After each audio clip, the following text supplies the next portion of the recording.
Okay, now you might have noticed here that I've got another use for my hoist, and I don't have a whole lot of workbenches in the shop. And in this case, I was moving things up and down, and I put this half sheet of plywood that I have on the hoist arms, and I can just lift the hoist up and down because, boy, you don't want to be bending and all that kind of stuff and moving around if you don't have to. Harder to get at things, and in this case, I've been able to raise and lower it to make it easier to get at.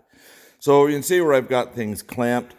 This is on the inside. We can see a lot of the cracks here where this piece was broken and broken in that corner as well. So I took a soldering gun with the flat heating tip and pushing it in, heating. I kind of push the plastic in, stitching it together, and then smooth it out. Some plastics will melt and join together, some will not. This one actually seems to have held pretty good. I did it on both sides, and really, this wasn't going to last as a repair if I did this. This plastic is vibrated and cracked to begin with. Maybe somebody ran into it, I don't know. But I'm thinking that if it broke the first time, this repair is not going to be as strong. It's going to crack again. So that's why I'm reinforced it with a piece of sheet metal on the outside. It'll work much better. But in this case, I did stitch it together to get all the pieces back in, and it gives me a better, more secure shape in order to get the sheet metal to fit better. If some of these pieces were missing, flopping around, it's not going to be so good.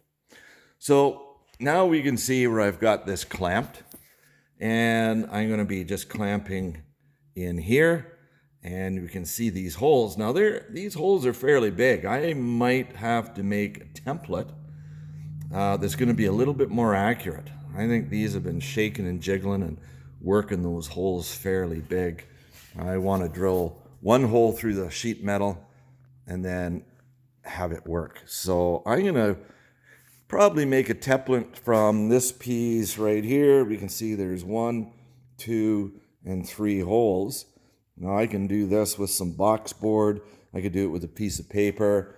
I could cut a strip of sheet metal and put the holes there, but a piece of box board is going to be cheaper and easier to work with.